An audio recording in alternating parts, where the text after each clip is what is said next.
Hey, yo, Chicago, what is good? You already know who it is, your boy Pat the Designer. Back at it again, joined by the Brody Bro, Mr. Stefan Nadon Lon Juan. Hey, yo. We got What's a lot going to on? talk. We got a lot to get into today. A lot to talk about today. Man, just really gonna break down, get into the Bears. What do we got going on with this Chicago Bears team? What we saw in week one was not pretty.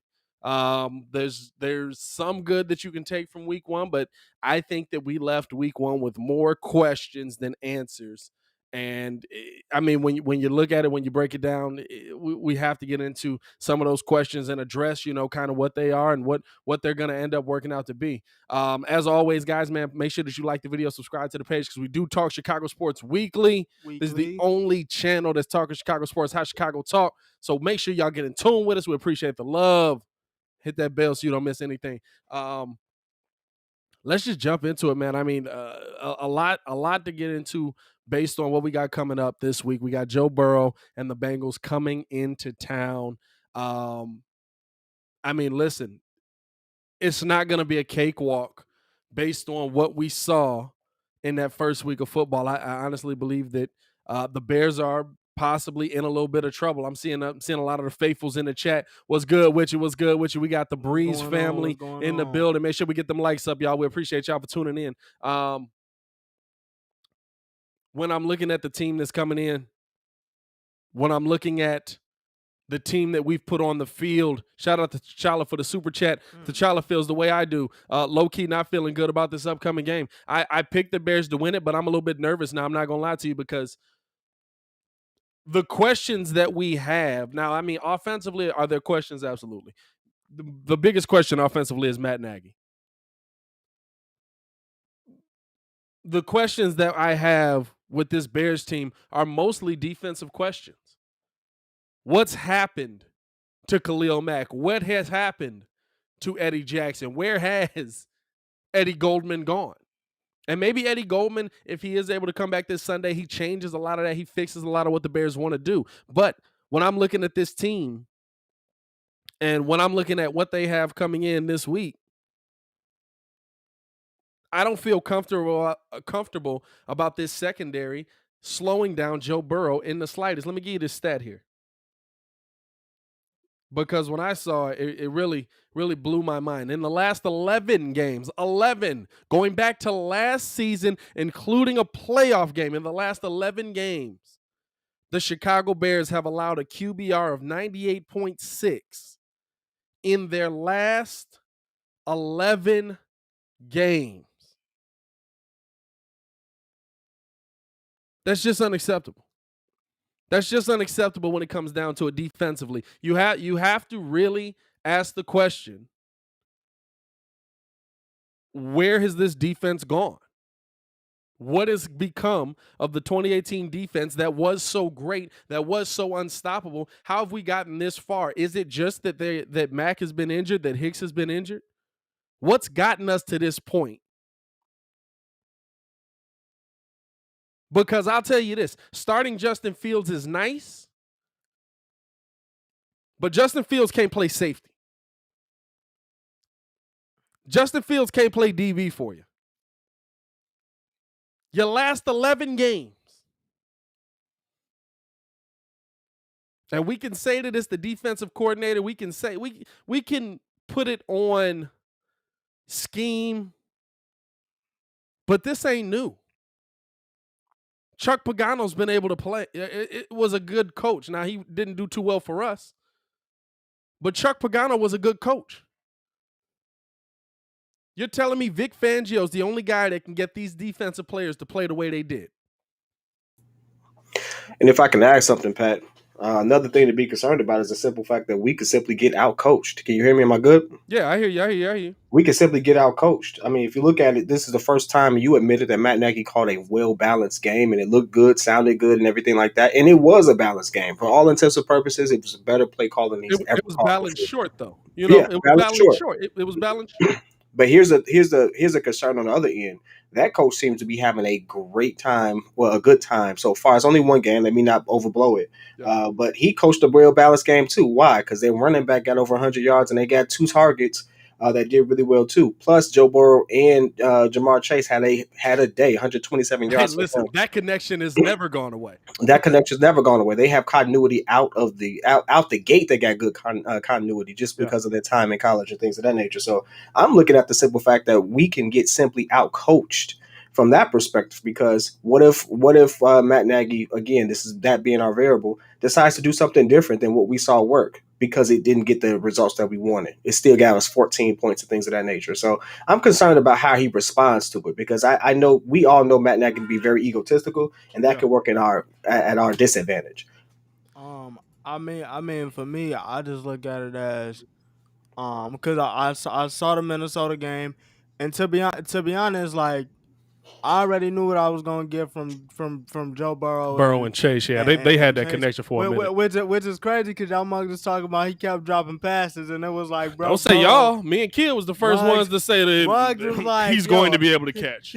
he keeps dropping passes over 100. I mean, I'm just saying, but I look at it and I looked at the game and I was looking at their defense because I mean if you look at it and I got the numbers pulled up, they make Cousins drop back 39 times, two tutties, no interceptions, 3 sacks.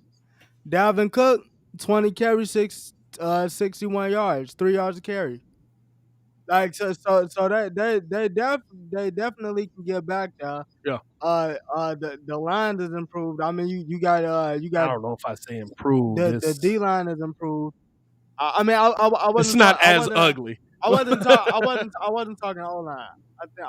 Oh, you talking D line? You Yeah, talking D line? yeah. I'm talking. Yeah, because Burrow still got sacked 5 times. Yeah. I was gonna say I don't know if I call that. no, improved. Burrow still got sacked 5 times. I'm looking at you got Jesse Bates back there, and he's on record talking about he's playing PO because he didn't get paid. So I mean, you got these guys that they out to prove that they can actually hang. So I mean, to me, it's a we'll see, but it's like I said last week. To me, I had questions about the secondary Yeah. going in. Last week basically my questions was answered about the secondary, and then you got Jalen Johnson going up against Jamar Chase again. And the problem is they just have it. I mean, let's be real. Let's go back. I mean, let's talk about 11 games, y'all. 11 games. Like, Let's talk about how many games that really is. We're talking about 11 games over the span of that. So we played last week. Over the span of that, Drew Brees and the Saints, we got dominated that game. Aaron Rodgers got dominated that game. Mike Glennon over the last 11 games, 98.6. This isn't just versus the best of the best, y'all. Mike Glennon and the Jaguars. Now, did you beat them? Yes. Kirk Cousins and the Vikings. Deshaun Watson and a Texans team that was literally him and the rest of them. Matthew Stafford, Aaron Rodgers again. I mean, dog, I can keep going down the list, but I'll tell you this, it ain't all superstar quarterbacks. We can blame our offense as much as we want. And there's plenty of room to go to blame for this offense. But for the first time, we have to put real questions on this defense. And here's a good one here from Black Ray. What happened to Eddie Jackson? What has happened to Eddie Jackson? I'm going to be honest with you. I got a hot take for everybody. I got a hot take for everybody that nobody's going to like. I'm going to say this. And y'all can feel free to jump in if y'all think I'm wrong. To me, Eddie Jackson doesn't work unless Khalil Mack is getting home. Because Eddie Jackson is a good ball hawk safety. Yeah, to me, that's what it is. He's a ball hawk. I just feel like that's 100%, and that they haven't been getting home. Muggs want to keep talking about Mac. I like the fact that when I hopped on Twitter the other day, it was Muggs that was really going at Robert Quinn because I've said for the longest, y'all pay Robert Quinn St. Louis Rams money for 1 year where he got 10.5 sacks when there was nobody else on the D line for the Cowboys. Yeah. So I mean, listen, that's like to say that, that's like, and I'm getting some feedback from your kid. To say that, like that's when you pay somebody. If you're the only guy on a defensive line, you sound good now. If you're the only guy on a defensive line and they can't stop you, you deserve to get paid. The problem is Ryan Pace paid a guy who he couldn't get in for a physical, and guess what? He's hurt. During the COVID season, couldn't get him in there for the physical. He's hurt, and he's never been right. And I'm going to be real with you. Here's my hot take on it, and then we do have the phone lines open. Kid, if you want to flash from the phone number there real quick, 855-908-5668. We appreciate y'all for tuning in. Call in. We do want to know your opinion. What are your questions with the Chicago Bears? And do we have answers for them, or are they just still questions? Here's my thing with Eddie Jackson. Eddie Jackson is who he has always been. Eddie Jackson is no different. Eddie Jackson, I had to go back because I kept hearing like Alabama fans say that I don't know why you're surprised that Eddie Jackson don't tackle. He didn't tackle in college. Boy, were they right. Eddie Jackson is the same player that he has always been, but the difference is Khalil Mack isn't pressuring the quarterbacks as much, which is not causing errant passes, which is not causing tip passes over the middle, which is not just Khalil Mack, the entire defensive line. I don't want to put that just on Mack, but which is not causing errant passes, which is not causing him to be able to grab the ball out the air and take back. What was it? 8 interceptions in that season? 8 interceptions in that season? Eddie Jackson is no different. Eddie, we paid for a punt returner with good hands. I like the clarification you gave because this is the one thing as fans and that as someone who's been trying to make it his job to speak to more pros, coaches, and stuff like that. Yeah, we can't just single out one person. No, and then compare that one person to the best of the best, right? So a lot of comments we've made is singling at Mac. It's like, listen, he's not the best in the league, but he's elite at his position, right? And so he is a game changer, but it is not his sole responsibility to get to the quarterback. There's other people who have to apply pressure and have to step up, and it's not happening. And so you have to look at what that does. And you also have to think of teams are scheming for him now. I mean, they've been scheming for him, but they're really honing in on that. That's because he's the only threat so far. Yeah, but teams been scheming for Max since Oakland. Oh yeah, definitely. You know what I'm saying? Like that's nothing new. But listen, realistically, we see what happens to Aaron Donald when people scheme and they do well. We did well against them. He got a sack late game. Yeah. But outside, he was a non-factor for the most part. Everyone else stepped up to apply that pressure, right? And that's where we ended up being with Andy Dalton. But let's be real. That's what's happening with Mac as well. And I think the whole perception of it has to change. Realistically, we have to understand that I don't think there's anything wrong with our defense. I think they're fed up. I think these players are just like, all right, when y'all gonna actually start putting the best out there so we can go?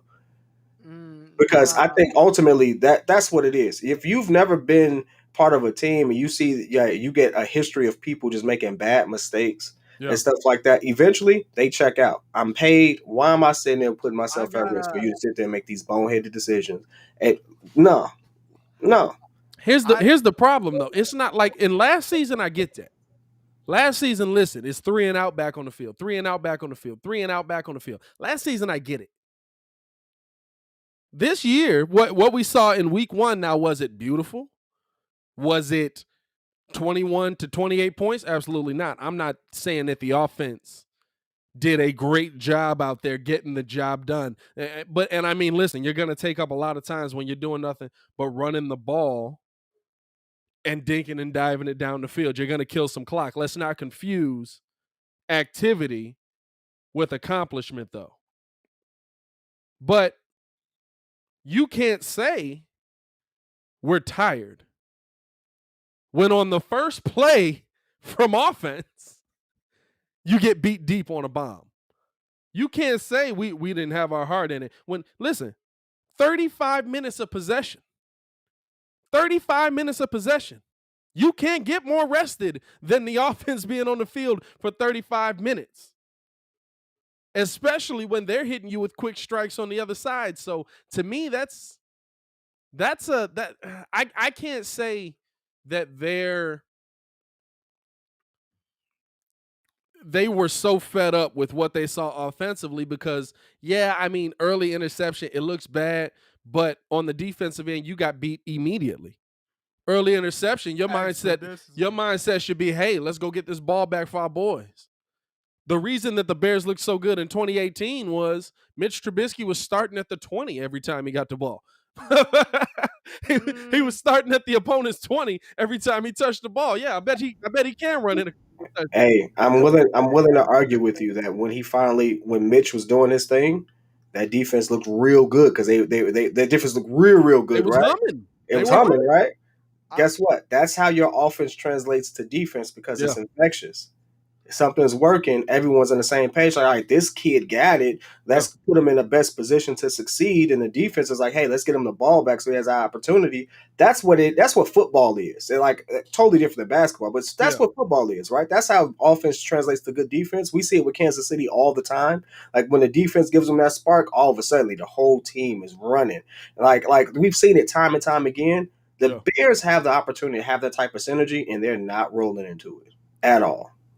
I mean, yeah, I can't disagree with you. Let's go to the phones here. Going out to the 920. We got Robert on the line. Robert, a P1. Robert, what's going on, man? Robert, you there? All right, we're not getting Robert right now. We'll come back to the phones a little bit later. But we're not getting Robert on the line right now, unfortunately. Hopefully we can get that fixed. But no, I mean, listen. Kid's right. It is infectious. When you're winning, it's 100% an infectious environment. When you're doing better, when your defense is putting you in a better position, your offense 100% looks better. When your offense isn't killing you with the time of possession, your defense is putting you in a better position. You know what I'm saying? But we didn't see that. The offense, yes, did they turn the ball over 100%? They didn't put them in a horrible position. The next play shouldn't have been Eddie Jackson getting beat deep.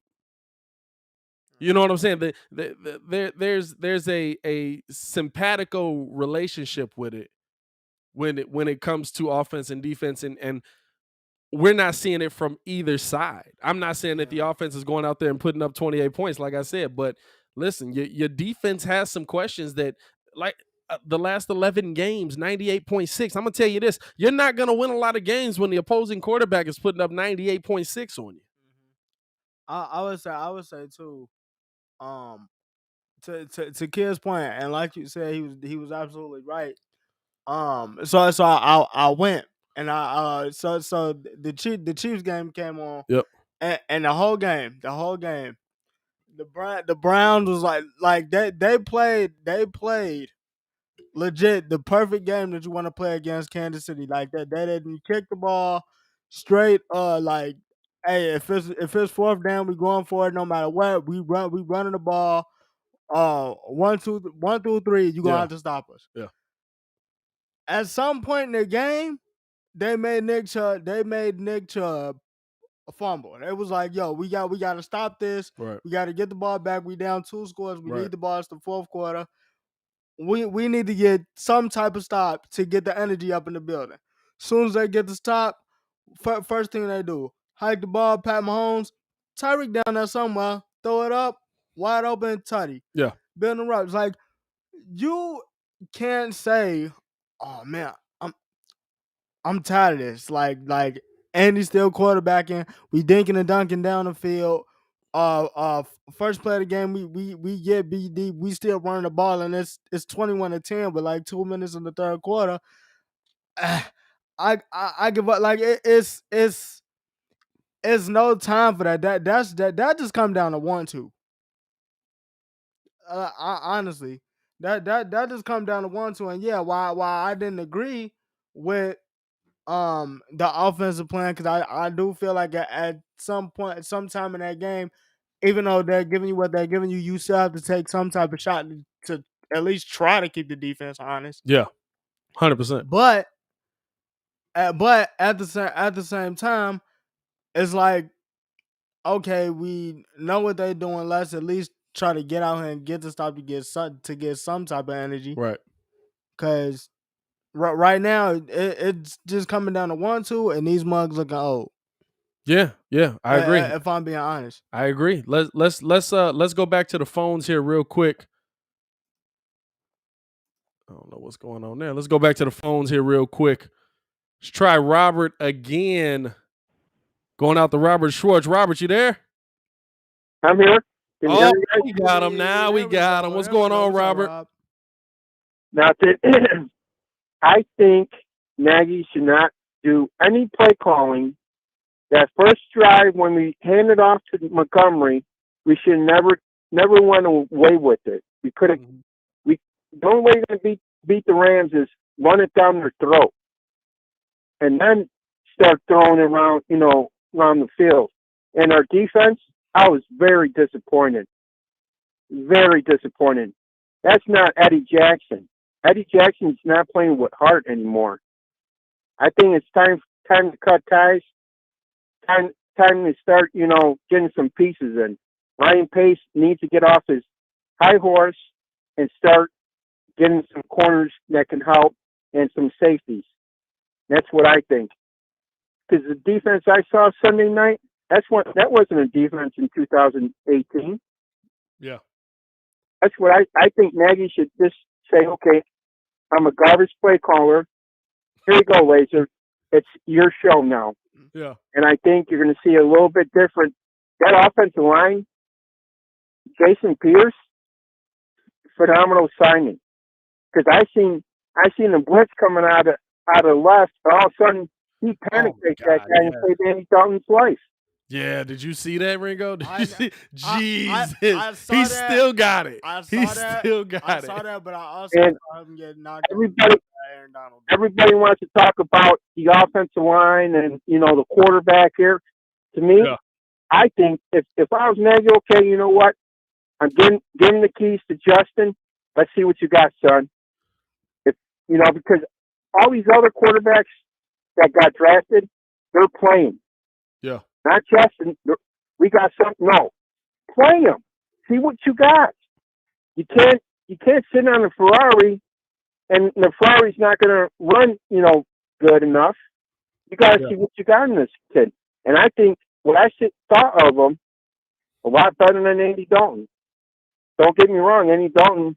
It's not his, on the goal line. To me, I would never throw it. I would run it a couple times, and then okay. Let's see if they're going to bring pressure up in the box. Then I'm going to start throwing it. Yeah. That's the thing I think. But Montgomery, sky's the limit for him. For sure. Run the ball. Gotta run it. Appreciate you for calling, Rob. We appreciate you for tuning in, man. Thanks for all of it, man. Make sure to call back 855-908-5668. Robert Schwartz.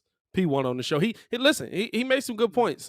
He made some absolutely excellent points and things that when we're looking at Nagy's play calling, I mean, it's probably the most balanced game we've seen Matt call in a long time, and yet still it was to dink and dive your way down the field.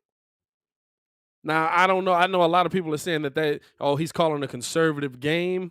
I think he's playing with the limitations of his quarterback, which now, again, is on you. Because guess what? You've got a guy that can put it up 60 yards and hit somebody in the hands. You've got that guy sitting on the bench. And real quick, because I just seen something on Twitter. I think it was a couple of hours ago. Bill Lazor did come out and say that Justin Fields is basically prepared for everything. Like listen, we keep he's hearing prepared that. for everything. He's read through everything. Like, and here's what's going on. Here's another question we got. Right? Whenever Matt Nagy is asked, and chat, like the video if you agree. Whenever Matt Nagy is asked, hey, what can Justin Fields do to win this job? Nothing. So if there's nothing he can do to win this job, then what is he missing? Because nothing doesn't mean that you're just not going to give him the job. To me, nothing means that he's got all the keys. He's done enough to win this job. There's nothing he can do to win this job. He's got it. So now what's the next step? What's the next step when it comes to him? I'm just looking at it like, and I look at the rest of the schedule, and then after week 4, it's just like, listen, it don't get easy. It's like a murderer's row of like opponents that just easily could put up 30 to 33 points, and I'm just like, so. Are you waiting for the Raiders to come to town, or are you waiting for the Bucs to come to town? I'm just trying to figure out what's going on, because you still, as much flag as we gave the Packers for how they lost against the Saints with them losing 38-3. That's just 1 week. It's still Aaron Rodgers. They don't have everybody on the line right now. The Bears, as far as I'm concerned, have 5 weeks. To try to at least do something decent in the division before the Packers get all the pieces back on the O-line and try to grab a little bit of a lead, because at the end of the day, I'm looking at the end of the day, I'm really looking at the rest of the NFC, and I'm like, oh, okay, let's look at week 1. Cardinals look good. Yeah. Seahawks look good. It's not gonna get easier for you. At no point in this season does it get easier for you. All of these teams that's coming out, after week 4 can very easily put up 33 points, and then we want to trash the Lions, but at least Dan Campbell got them fighting.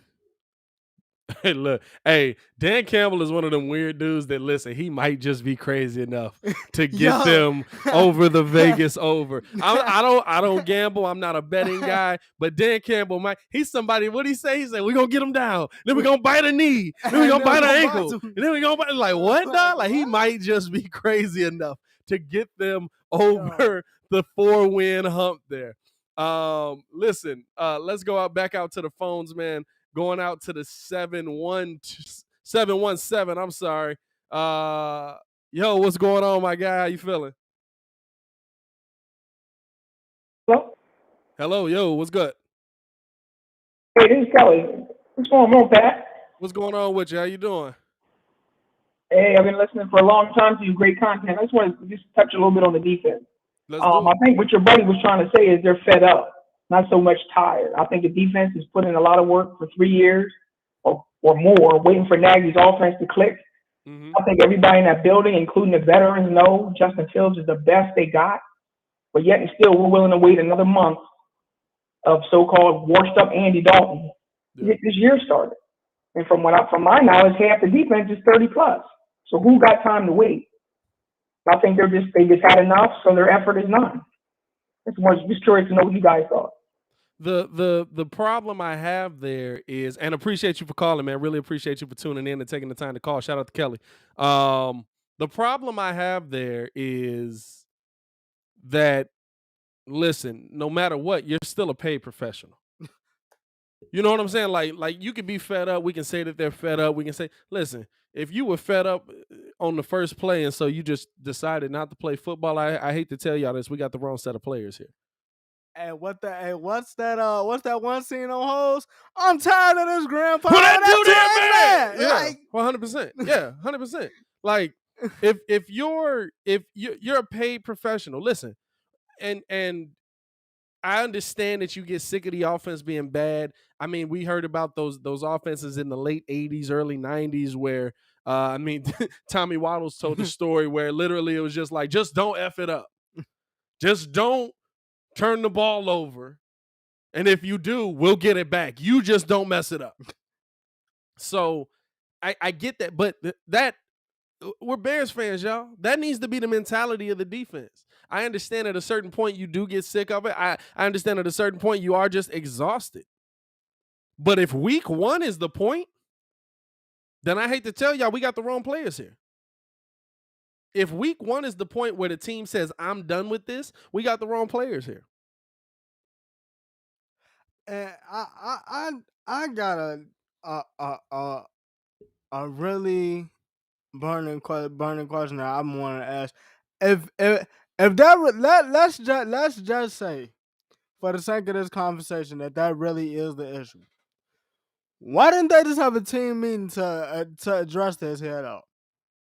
I mean, listen, you gotta you want to have continuity with your team coming in early, and I'm gonna be real with you. The team meetings, if you're having team meeting, when has a team meeting worked? Team meeting has worked one time in Chicago sports history, and it's Jason Hayward in the World Series. Hey, that was a phenomenal team. Nobody knows what he said. Was he worth the money just for the meeting? That's what it comes down to. All right, my boy. The only time a team meeting has ever worked. I gotta respectfully disagree, Pat. I can't let you keep going with it. That's listen. I can't let you do it. What about the team? No, not the team meeting. I gotta respectfully disagree with you about us having the wrong players, because it takes our head coach off the hook too much. It takes the continuity. The thing that I'm saying is, if your players are giving up in week 1, you got the wrong players. I don't think so. I think you got some 100%. players here. 100%. I think you got some players here 100% who see what the issue is. And at that point, they're fed up with that. And you got to remember, we're not dealing with a whole bunch of like rooks that are coming in or something like that. We're dealing with some people who are touted and we know can hold their own at their position, and they're not putting forth that effort. And at this point, being tired has nothing to do with, them health-wise. It's like, hey, listen, I'm not going to run through this wall for you if you're not going to put us in the best position to win. That makes no sense for me. Hey, listen, like if you don't hold anybody accountable, you don't hold yourself accountable. I'm not running through that wall for you. And so at this point, that's what they need. Even if that's the case, even if your mindset is, I'm not doing it for you, I'm gonna get out of here next year. Well, even if that's your mindset, because there's a lot of these players that can get up out after this season. Doing what you did Sunday is not gonna get you no money. Dog, we talk the people that we call out. Sunday was a joke. The people that we calling out, though, are absolutely going to get paid somewhere else. You think Mac ain't going to get paid somewhere else? Do you think Eddie Jackson is going to get – well, Mac is still under contract. Mac ain't going nowhere. But do you think Eddie Jackson, with what he did, showing laziness, is going to go to another team? Which that's all it was. All you had to do was touch my man's head down. Do I think? No, I get that. Hey, listen, boneheaded play, and I get where you're coming from. But overall, do I think that the players that we're calling out could absolutely go somewhere, make a name for themselves, and get that bag? Absolutely. Listen, absolutely. The only person that we call out that can't do that probably is Andy Dalton. He may never get another $10 million 1-year deal again. I'm not questioning that. I'm not even questioning that the players are giving up, because to me, I don't think that any player, I can't believe that anybody that this is their career, this is their life, is going to go out there and just say the coach is whack, I'm not going to do nothing. Because what we saw was nothing. We didn't see one defensive stop. We didn't see good communication. What we saw was nothing. I can't believe that professionals are going to go out the first week of the NFL season on Sunday Night Football and get embarrassed. On the first play. Don't know on the first play. Don't nobody want to get embarrassed. I don't know why we hold football players or athletes to a different standard, because guess what? You're a professional at what you do. And there's absolutely some times where if your manager is doing some dumb stuff, you mailed it in. I'm going to do just enough not to get fired, but I'm going to be here. Everyone here that has a job has been there. Guess what? Some players are the same way. They didn't do just enough not to get fired. Hey, okay. Hey, look, I agree with you. I don't see nobody getting cut. I'm going to do just enough not to get fired. They didn't do just enough not to get fired. Ain't nobody finna get cut. Ain't nobody finna get cut. Ain't nobody job in jeopardy. Hey, look, everybody's going to be there next week. They're still human. Hey, look, I agree with you. But see, this is the thing. Y'all is saying that they mailing it in. What to me, that's more disrespectful. That's the most disrespectful thing you can say to a player. You're not trying. I don't think so. Absolutely. I don't think so. Absolutely. You doing this for your career? You gonna tell me I'm not trying? That's super disrespectful. That's the most disrespectful thing you can say to a professional athlete. That's the most disrespectful thing you can say to a professional athlete. I don't believe it is. I would challenge you to ask a professional athlete, if I tell you that you're not trying to do your job well, if I tell you that you're not trying your best at your job, what are you gonna say to me? We've seen it. We've seen it.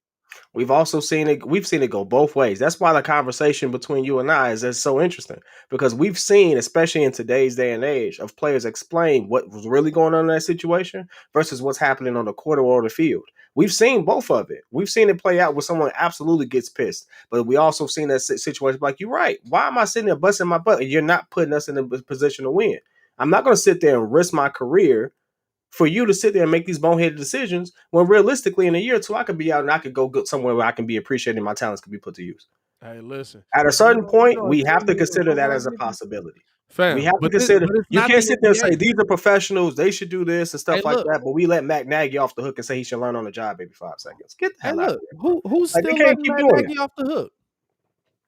Nobody in Chicago is still letting Matt Nagy off the hook. Hey, listen. We got to update our narratives. Come on, let's come into 2021. Let's come into 2021. I didn't say you did. I didn't say you did. Nobody's letting Matt Nagy off of the hook. I didn't say you did. No, I mean, like this is the thing with that's actually a good example right there. What? That's actually a good example. My man mailed it in for real. Yeah. That's hey, look, but he told us he was doing it too. hey, that's true. Hey, look. Until Eddie Jackson say, I'm not trying to play football, I'm not gonna sit here and tell him he's not trying to play football. Let me ask you this. He did a poor man's job of it. Why are we saying that it's just on Eddie Jackson, especially on that particular play, when he wasn't the only Bear in the area? Hey, listen. I'll tell you, because he was the only Bear that put his hand out to touch the guy. And so if I see you about to touch the man that's about to be down, I'm going to say, oh, he going to touch him. I'm not going to pick him up. And the other reason is, name the other Bears safety. Oh, you know I can't name it. You know I can't name it. You know I can't name it. Exactly. And the thing is, you saying that. the other, you know why? Because the other guy is a no-name. Eddie's supposed to be the lead. Listen, Eddie, Roquan, unfortunately, Jalen Johnson, and Khalil Mack are your leaders on defense. Those are your 4. Those are supposed to be the guys that go out there and they set the example for the rest of the team to be better. Khalil Mack, I can see Mack every play trying. And I'll say this: I don't know if Mack is hurt.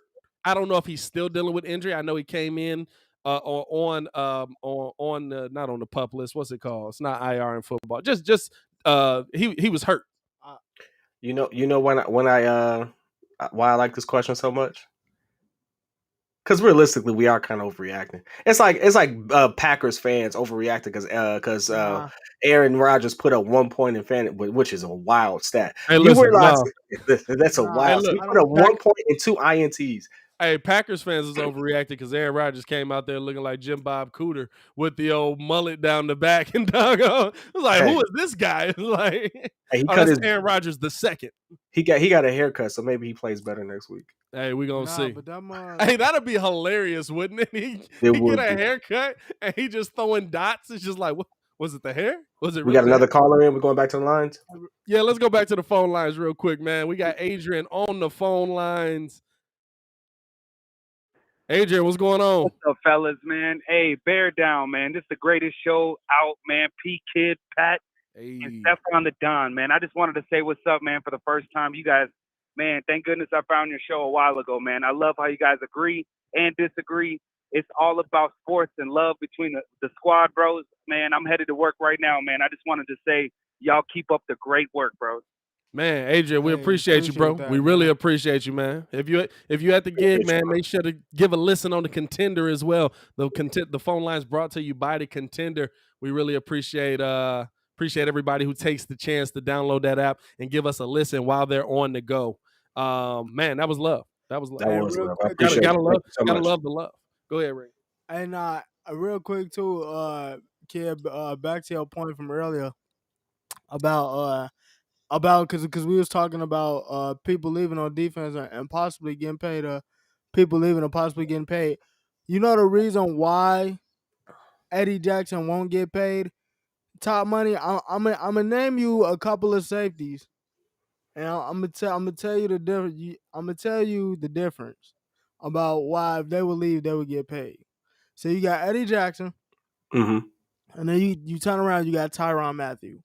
So then next week you got Jesse Bates. Turn around, you go to Buffalo. You go to Buffalo. You got Micah Hyde. Mm-hmm. After you got Micah Hyde, you got Minkah. After you got Minkah, I forget. Yeah. Then you got Harrison Smith on the Vikings. Right. You know what the difference is from all those guys versus Eddie Jackson? They tackle. It's true. It's true. Jalen Ramsey tackles. He's everywhere, and he still tackles. Like you still tackling is vital. You just can't be a ball hog.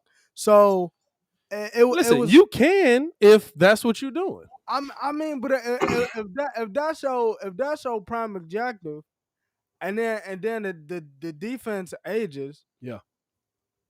Like I'm not gonna be able to stay around that long. Like before Earl Thomas, I don't know why. Before That's such a good comment. They tackled. Earl Thomas was such a good point. Before Earl Thomas was out of the league, yeah, and got hurt, yeah, he was a ball hog too. Yeah. The difference is he came up to tackle. Same thing with Cam Chancellor. That's why the Legion of Boom had that 6-year run, and even though when those guys was getting up front, they still had Bobby Wagner, KJ Wright, Earl Thomas, and Cam Chancellor to go tackle that much. You got to tackle at some point, but to just fold it in on the first play of the first game in a regular season because man, Justin is starting. They hitting us with quick strikes. Dog, I can't believe it, especially after we seen Alex Smith get injured, and Muggs was talking about, well, we don't even know if he gonna walk again. You can't tell me I'm not out here trying. Hey, Ringo, you know what I like about this segment? You said what? You know what I like about it? What? For once, someone actually said you were right. Hey, man. It's all love, bro. It's all love. Listen, I gotta admit, with a bar is a bar is a bar. It is a good take. It is a good take. I mean, listen, he's right. Like, and listen, it's not like, I will say this. It's not like we're the ones that are saying Eddie Jackson don't worry about tackling. We heard that audio come out. Eddie Jackson said that Eddie Jackson ain't worried about tackling. He said, y'all worry about tackling. Anybody can tackle. What you gonna do to set yourself apart? To come out of camp? What you gonna do? Like, it's not like we're the ones saying Eddie can't tackle. Eddie really don't worry about tackling. We've seen him, and I don't know if it's because of the shoulder injury, but I'm gonna be real with you. Going back, that's just the dude he was. He's always kind of been that dude, and so to me, like that's I'm concerned by the defense, and I'm gonna ask y'all this question, but first we're gonna pay some bills. But then I'm gonna ask y'all this question. And then we will have the fantasy whispers coming in here because, Kid, you had a pretty good week of fantasy there. Huh? Yeah. You had a pretty good week of fantasy there.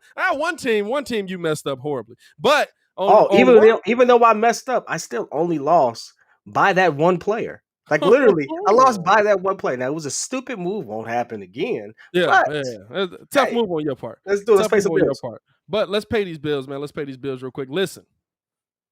The Windy City Breeze and FanDuel have teamed up, and we got to ask y'all the question. Are you like us, Bears fans who know you can run a successful franchise if given a chance? Well, we've teamed up with FanDuel to give you the opportunity to put your GM skills to the test. With FanDuel being the premier gaming destination in the United States, we realize that this is the perfect opportunity to not only team up with the Breeze Nation for fantasy fun, but also a way to allow you the opportunity to win some cash prizes. It's simple. Pick your team while staying under the given salary cap. And if you pick the best team, you win. We will have a fantasy contest going up this week as well. We don't got the link for that yet, but we will have that going up. But the link to sign up with our promo code is here. Check the link in the description below. Go down there, click that link, sign up through the Windy City Breeze. And, man, we'll see y'all out there, man. Listen, I think I won off of my team. I think I don't know. Did I win last week? I didn't win anything last week. Actually, I lost horribly. I lost horribly. No, you know what it was? I thought I was winning, right? So my first time playing FanDuel with everybody in here, and so I thought I was winning. I was in like 12th place or something like that, but I had no quarters left. So I'm leaving out. I'm like, oh, I'm good. I got a spot. I checked back later. I finished 39th because apparently Muggs had Muggs picked in the 4 o'clock game that I didn't have. And so they still had time left. I was like, oh, I think I picked all my guys in the 12 o'clock game. Yeah, I end up dropping to 39th. I was big salty, let me tell you right now. I'm coming away. I'm like, man, I'm doing pretty good. First week, coming away with a dub. So Ringo, what place did you come in? I came in 75th. Oh, Jesus. Oh. I came in 75th. Hey, and he was on Twitter talking spicy about my team. I came okay. Okay. All right. You want to know what place I came in? What'd you get? What'd you end up in? Just guess. 100th. 14th. Did you? You took my spot. Did you now? That's not bad there, kid. Okay. Not bad there. I won my game in our league, though. So you did win your game in y'all league. Both of y'all kind of dog stomped y'all opponents. I'm not gonna lie. You was dominating Ken. But I mean, listen, that was a rough first week of football. But I did say I had to ask y'all this question. And me and Kid have kind of had this debate, but I want to do it on the show. Based on how this season goes, are we looking at the probability of having to rebuild this defense completely? Stripping it down to its bolts?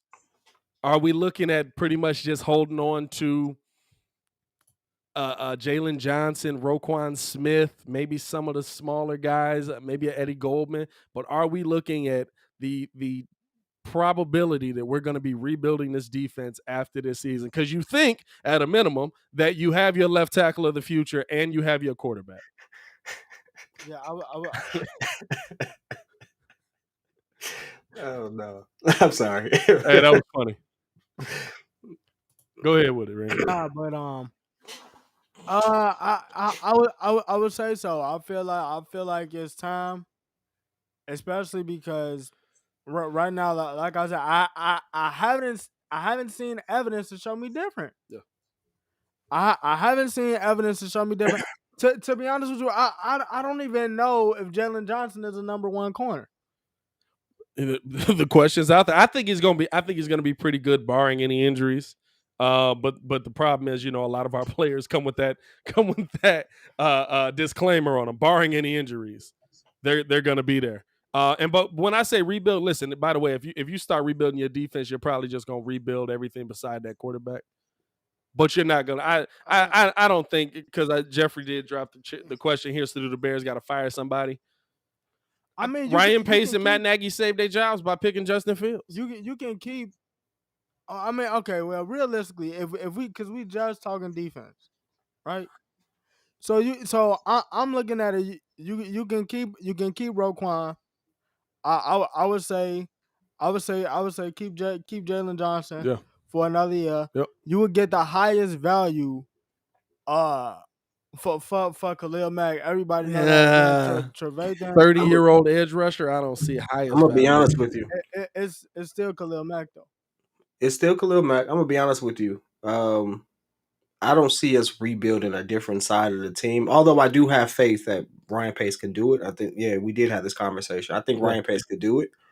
I don't see it happening. Ryan Pace could do it too. Yeah, I don't see it happening before we have to face the inevitability of addressing.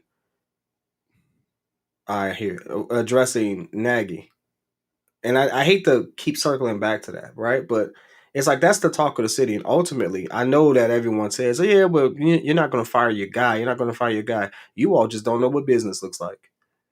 Because I've seen managers who've gone to school, grew up, started a business with their right-hand man, and hey, guess what? If it's you or me, hey, listen, I'm going to make sure you have a golden parachute, but I got to save the ship. And Ryan Pace is in a position where he has to save the ship. It ain't about being loyal to Matt Nagy. It's about saving the ship.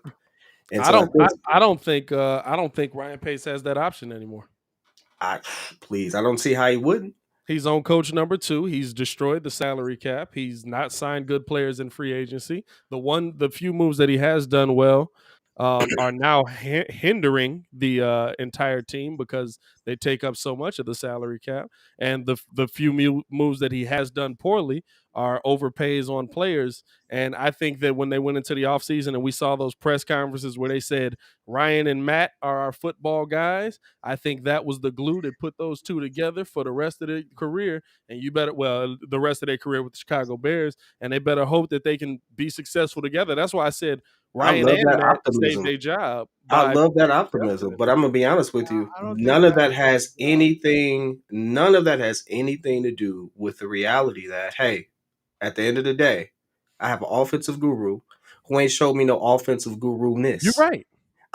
Hey, that's like saying, hey, I'm the Michael Jordan of this particular space, and I come out looking like Harold Miner. Like, I can't do that, right? You can't do it. So at this point, when you say a rebuild, I think a rebuild happens organizationally because guess what? And I asked this to the chat first. I asked it to the chat, then we go back to us. If Matt Nagy got fired right now, we let Bill Lazor call the offense, and we started Justin Fields. Would you all be happy with that, even if it resulted in 3 extra losses? Would you be okay with that right now, even if we lost? Most people would take that bet. Most people I've asked that question to say, you know what? If it means that we get to start our QB, if it means that we get to see what our team looks like, the head coach. Bill Lazor becomes the head coach. He's calling our plays now. Now listen, in the interim, I'm not saying that he should be the head coach. I'm just saying that if that shift happens, none of us is going to sit here and say, "Oh yeah, we don't want to do it." No, we're going to be like, okay, Bill's going to call the plays. Justin Fields is starting. Our run game looks phenomenal because it always seems to when he's calling those plays. And guess what? Who we hiring in 2022? Yeah. Hey, listen, I'm gonna be real with you though. I think if it comes down to that, if Ryan Pace gets to the point, I don't think Ryan Pace can save his job by firing Nagy. I just don't. I think that George and Ted, unfortunately Ted, but I think that George and Ted have looked at them and said, listen, y'all sink or swim together. Y'all have both done some things good. You've both done a lot of bad. But I think that you gotta sink or swim together. You know what I'm saying? Like, and if it comes down to it, guess what? Louis Riddick for GM. Bro, listen, if it comes down to it, nothing else. If it comes down to it, Louis Riddick for GM, bro. Stop playing. Like, I'm gonna be real with you because to me, we're having this conversation of Matt Nagy's the problem. Yes, he is. I don't disagree. I agree that Matt Nagy should probably be fired by the end of this season, if not sooner. But guess what? They saved their jobs by going to get the quarterback of the future because it's going to take a couple years for them to even come to a concept of what if Nagy can coach this kid. Here's the wild thing about that, though. Bro, here's the wildest thing about it, though, right? Look at our QB room. Let's just look at how it all connects. Look at our QB room, right? We have a Super Bowl MVP, for what it's worth. We have Super Bowl MVP, who, again, for what it's worth, all right? For what it's worth. And we have Andy Dalton. I know, I get it, right? But all of them are now realistically coming to realize that the plays that get called and how things are being ran really don't flow the way that it should, given the talent that we have. Yeah. This does nothing but help Justin Fields. This does nothing but help him. I don't disagree with you. I mean, listen, I think that the interesting thing with the Bears, with what the Bears have right now, is that we for the first time we kind of see like, hey yo, we got a player in place that's a game-changing player on the offensive end. We haven't experienced that much. And the crazy thing is, y'all have all the pieces on offense. It's just like, I can't say that. Listen, no. We got a 39-year-old left tackle that didn't make it through the half of a game. Okay. You can't say you got all the pieces. He didn't make it through a quarter. You got the. He made it through the first quarter. But you got the quarterback. He killed a blitzer in the first quarter. You got the quarterback. That man is dead. He is dead right now. Man, Jason Peters killed that man. That was one of the most aggressive blocks I've ever seen from a Chicago Bears left tackle in my life. I know I didn't see much of the 80s, but somebody gonna have to show me a better clip than that from the left side. That man is dead. Nah, but I was gonna say, like, y'all got out of pit, like, y'all got good when y'all got Komet, y'all got Allen Robinson. The thing is, I would want to see if the line holds up, like that, and I think this is gonna be a breakout year for Montgomery. They have the pieces to take the top off of the defense. They just got to start jumping. That's true. They do have a piece. Listen, they got the pieces. You got it. Allen Robinson didn't run a route for more than 10 yards, and for what it's worth, neither did Marquise Goodwin. And out of the two of them, Marquise Goodwin's got Olympic speed. Like actual Olympic speed. 40 last year. Yeah, he actually has competed in the Olympics. He actually has Olympic speed. Like, hey, maybe now. Here's the thing though. You're handcuffing yourself because Dalton's not. We saw Dalton's deep ball. Is it deeper than most? Most backups, but it's not deeper than what Justin Fields is going to be able to put up on a dot. You went and got boy Jordan. What's up with you, Jordan? Bro. You said what? No, I was shouting out Jordan. Oh, yeah. This comment is that you went and got speed receivers in the game playing short passes under 15 yards. They had one pass over 10 yards for 13 yards.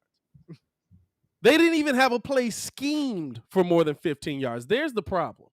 Therein lies the problem. Let's go to the phone lines real quick before we go out to the fantasy whispers. We're gonna get those boys on here real quick to help us with our fantasy struggles because some of us didn't do too well, and actually both of y'all won. I'm the only one. You lose your starting quarterback 2 minutes into the game.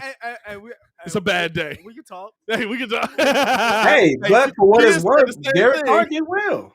Hey, look! I got mad offers on the table because I'm killing the running back game right now. Let's go out to the phones, out to the 773. I believe this is Silas. What's going on, man? Yo, what's up, fellas? This T-Live here. Oh, T-Live in the game. What's going on with you, man? They never get your name right.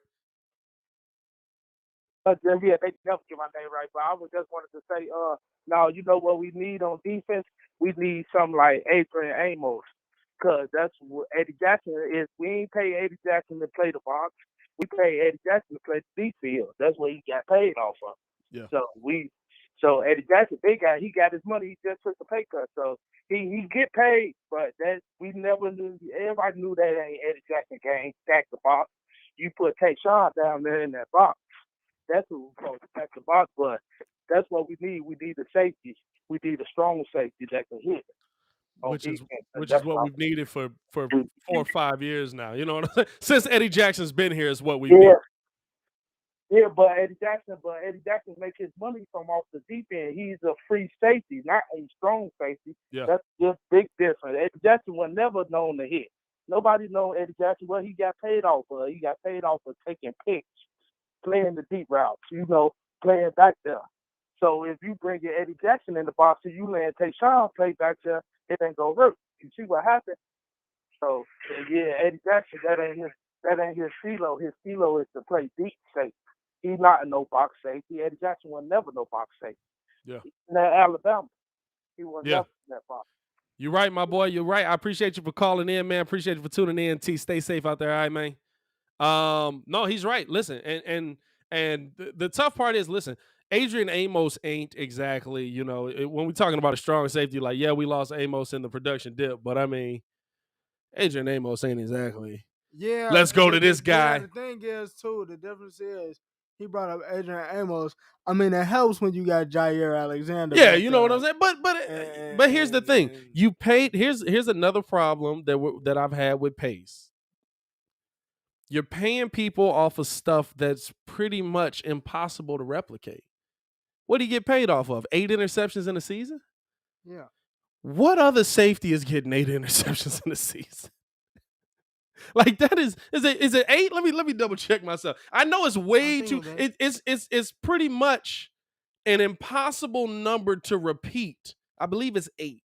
But listen, you're paying him off of something that, like, what is the skill that Eddie Jackson shows you that he can continuously do? Because it ain't tackle. It's never been tackle. Eddie Jackson. Let's see. Let's go to stats here. As you do that, I'm gonna get the boys from the Windy City. Yeah, we got the Fantasy Whispers there. I'm about to say the Windy City. Fantasy Whispers in. Trav, what's going on, boys? What up? What up? What up? How y'all feeling, man? How'd Fantasy Week 1 go for you? Oh, we're sitting pretty here. Big Week 1 winners. That's how we do, I don't want to, I don't want to, throw this out there too much, but humble brag here. But Big Travie and I are leading in a lot of our leagues. We're sitting atop of that leaderboard. I know it's only week one, but week 1 was very, very good to us. Hey, you can't go wrong there. You can't go wrong there. I don't know who the competition is, but you can only play who's ahead of you. Hey, exactly. That's right. I tell you what, I'm leading my league with these guys. Yeah, well, we knew that was going to happen. Yeah. We talked about that lineup being the better of the three of y'all, but okay. Oh no, it's not just 3; it's 9 other victims as well. So all right. I stomped my competition out. You did. You dog stomped Ken. You dog stomped. Ken. Yeah, but you still only put 156 to my 193. Bro.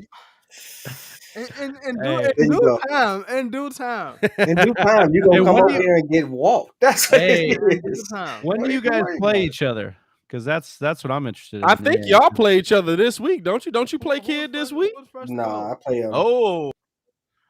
Who's first and goal? First and goal is Key. You play Key this week. All right, that's different. That's different. That's different. I thought you had him this week. We could have an answer real quick. No, that's gonna be a fun week. That's gonna be a fun week because they just love to go at it. Listen, we got you guys here for a reason. Gotta break down some of these fantasy questions. So listen, if you guys are in fantasy league, send your question into the chat. Listen, let's first things first for me. Let's go back to that Monday night game. I'm sure a lot of people had Lamar Jackson. I know I had Derek Carr sitting on the bench. That was a tough one for me having Ryan Fitzpatrick in there over. Okay. But yeah, that's tough. But listen, what can fantasy fans expect from Lamar Jackson? Because the first thing Kid texted me was, I think you got to take Lamar earlier in the draft than a lot of people do. But Lamar is a guy who, even going back to last season, very prone to fumble when he takes off on those plays. What can fantasy expect from Lamar Jackson moving forward in this season based on what we saw week 1? Well, I'll just say that you're probably going to get more of the same. This was not a terrible matchup for Lamar. He wasn't able to capitalize. I think the Raiders played really well and up to their potential because they were at home in that Allegiant Stadium for the first time. They could let fans in. I think there were a lot of things working there.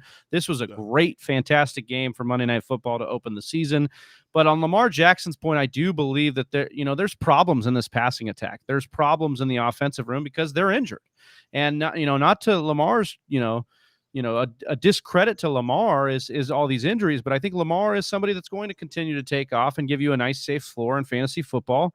He's going to give you about 18 to 20 points probably every week. He just doesn't have the ceiling we thought he used to have, especially in his MVP season and the way he finished last year, because right now he's just not on the same page with the other pass catchers.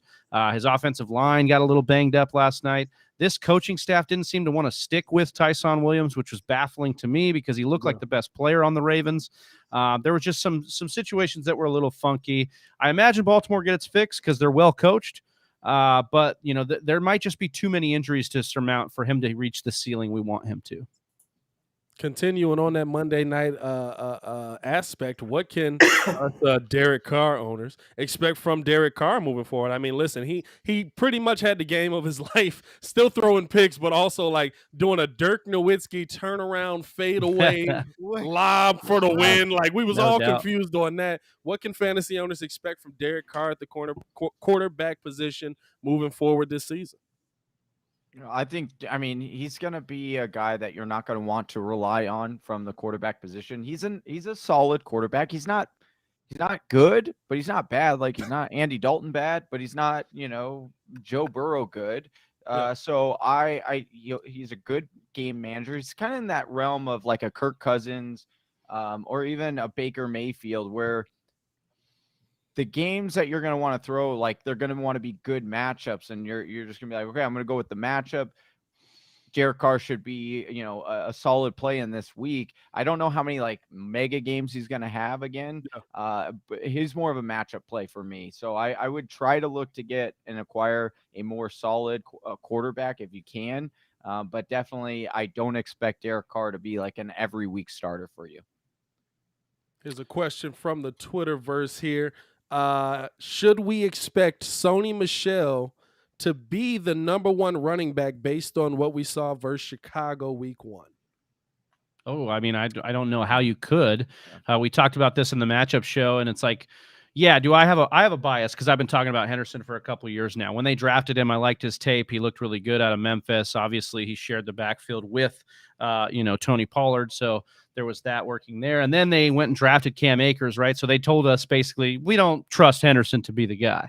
Well, then Cam Akers went down and they traded for Sony Michel, and they still were kind of saying, we don't trust Darrell Henderson to be the guy. But in week 1 against its stingy Bears defense, he got those 16 carries. He got 70 yards. He got a touchdown. He got 1 of 1 targets. And Sony Michel played 3 snaps in the whole game. And so call that getting up to speed and call that, post-trade, whatever. I think that Henderson has given Sean McVay zero doubt to go towards Sony Michel more next week. And so, yes, is the leash short? Absolutely. Sony Michel could come in anytime. But right now, I'm trusting Henderson. I'm starting with confidence, and I think he's the guy I want right now.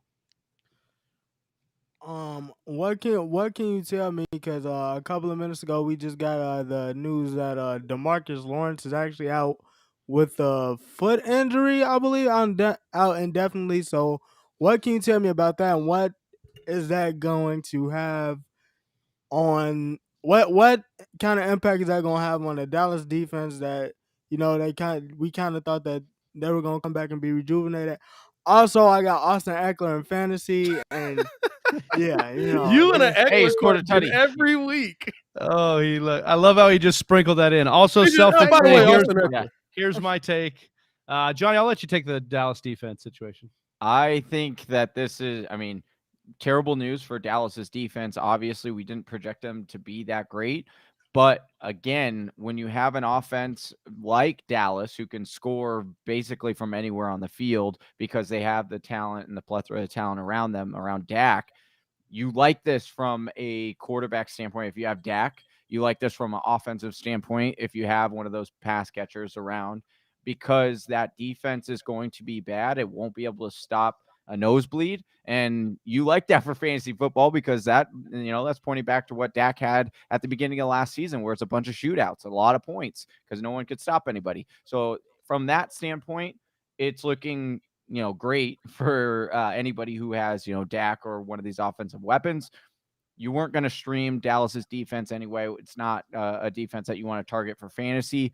And then if you're just a fan of the Dallas Cowboys, which, I don't know why you would be, but half of America seems to still be Dallas Cowboys fan.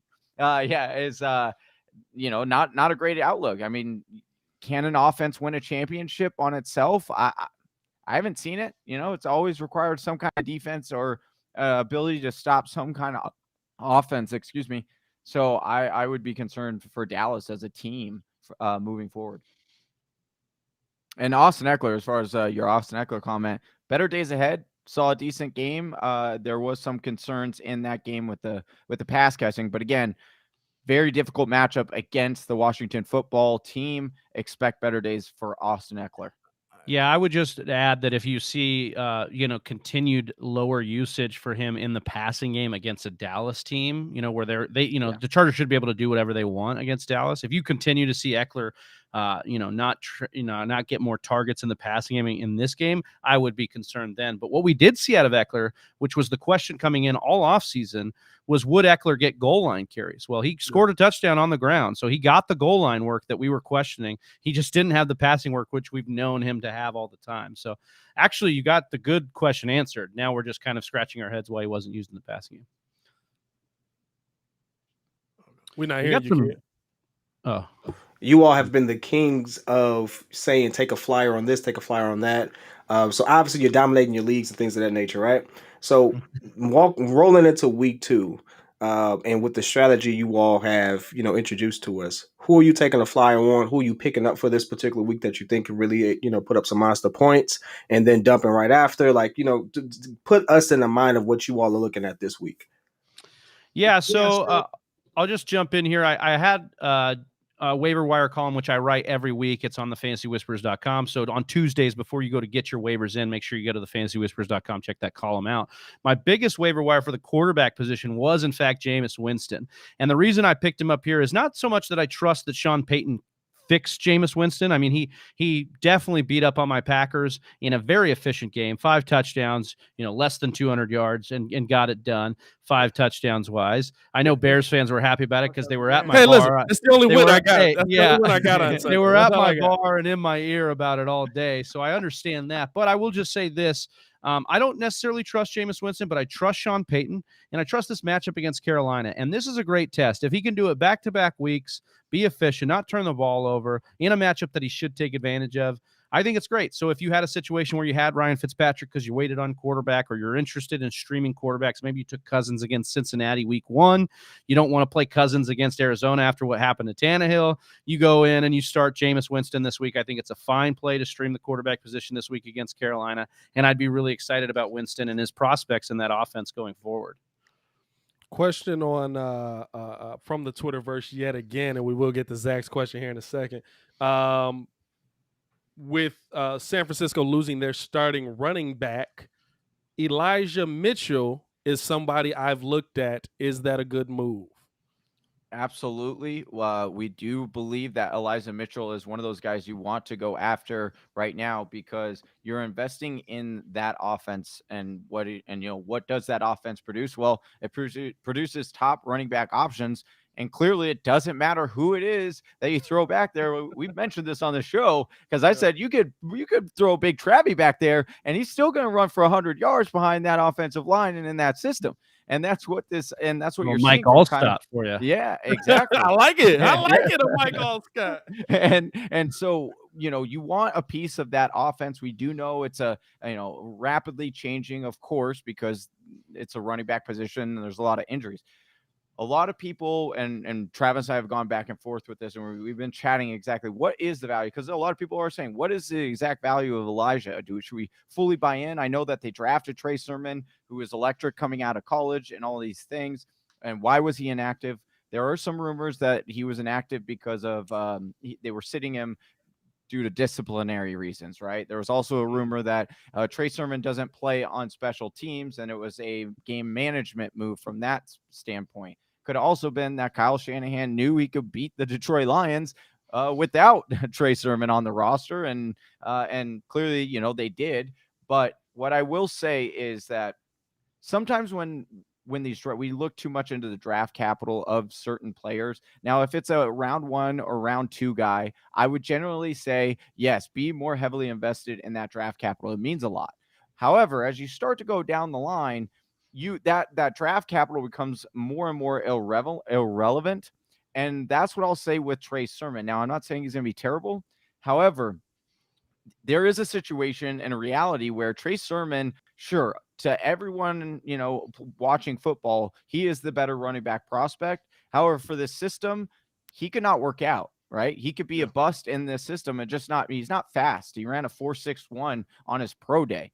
Whereas you got Elijah Mitchell, who fits this system, ran this exact system in college. San Francisco actually sent their own scout player down to his game to specifically watch him and make sure he can make all the plays that they needed to be in the system. So I do think moving forward, Elijah Mitchell is going to carve out a nice role. Obviously, you can't just throw that out, have him rush for over 100 yards and then be like, I'm going to actually relegate you back to the bench or back to special teams. You know what I mean? So I do think that Elijah Mitchell is definitely a very interesting dart throw, especially if you need a running back right now.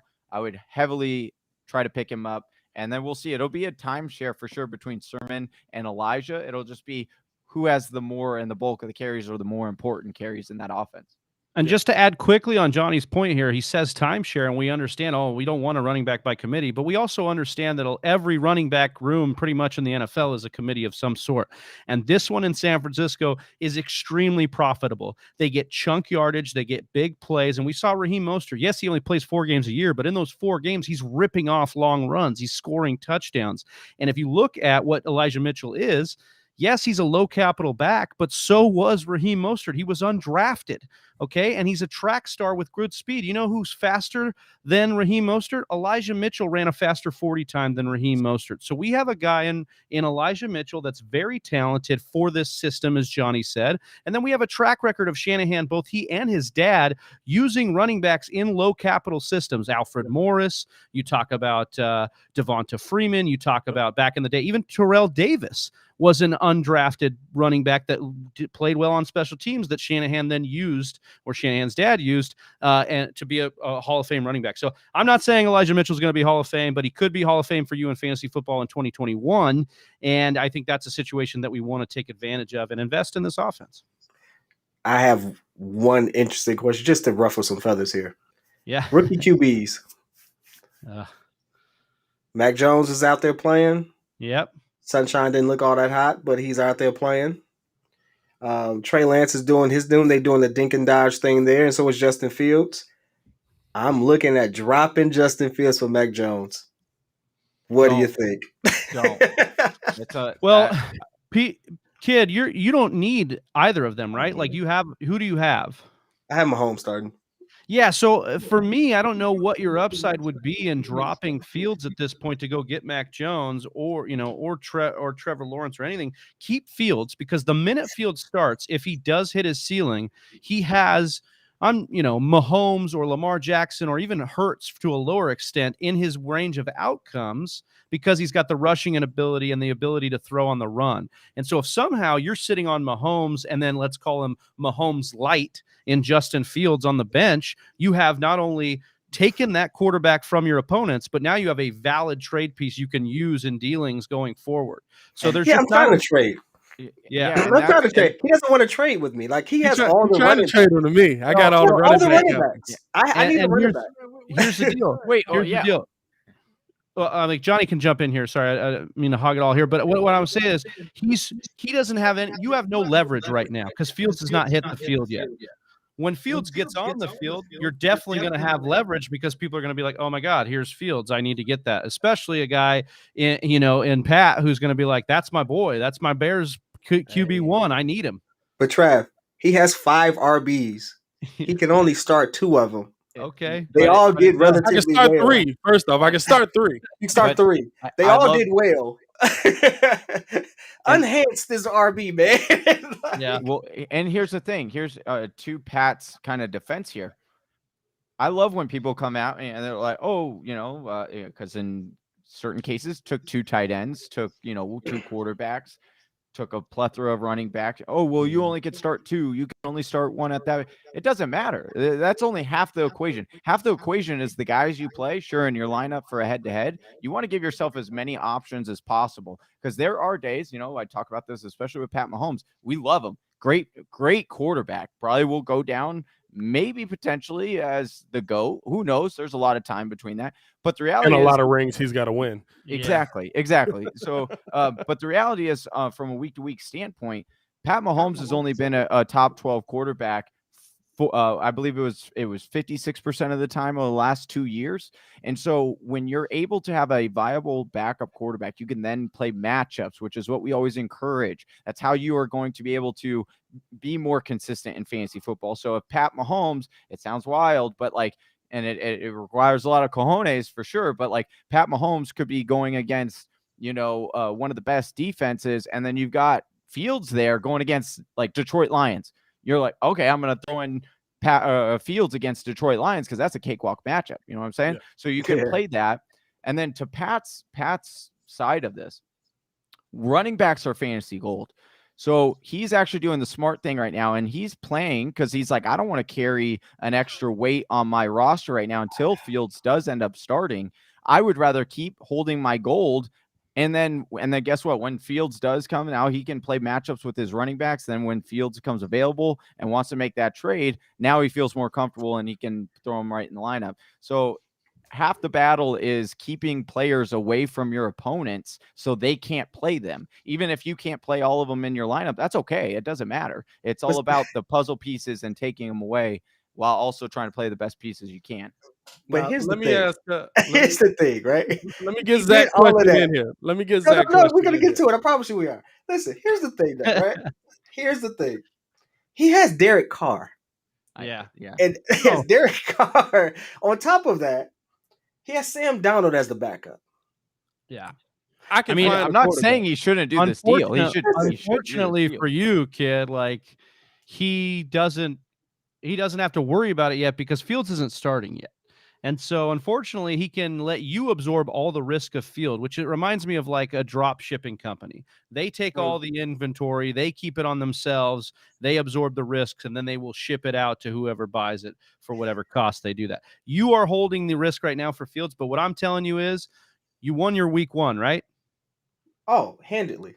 Okay.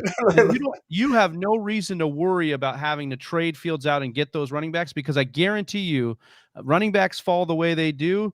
And quarterbacks, when they hit their ceiling, especially the way Fields could hit his ceiling, when Fields starts, Pat will be calling you.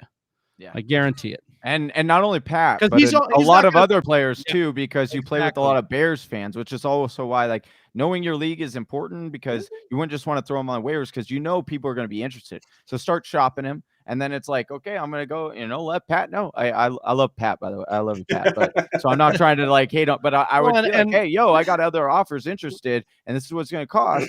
And then you can flex that leverage too, because as you said, he's got Sam Darnold and Carr. He can only go on too long starting those two bozos, Hey, listen, let's get the Zach question here. Zach asks, between Corey Davis and Robbie Anderson, who's a better pick for flex wide receiver this week? Corey Davis. Yeah. You should try trading Robbie Anderson right now if you can. Sell him high. Only had 3 targets in this game, which was actually the lowest of all the wide receivers. He got the 47-yard bomb. So people looking at the stats would be like, oh yeah, it was 17-point fantasy day, when in reality it would have been very bad if it weren't for that. And we've seen that before from Sam Darnold, hit Anderson on a bomb play that makes his day. But if you can get someone to buy into that hype right now, I would get rid of him because that target market share looks to be not what it was last year. And finally, our last question from the Twitterverse. Is Teddy Bridgewater for real moving forward? I mean, Von Miller said he reminded him of Peyton Manning. 18. I was like, what? A little wild. I'm not buying that 100%. I saw, Jerry Jeudy goes down. That doesn't give me confidence that Teddy B can be consistently a guy for fantasy football purposes. Yeah. But 2 QB leagues, deeper leagues, definitely on Pat's squad, you'd probably start him above those 2 QBs. Yeah. But no, I think for me, to all kidding aside, I think I'm more concerned with what he does for the rest of the offense here. Yeah. What he does for Cortland Sutton, Noah Fant, for the running backs. That's what really gets me going.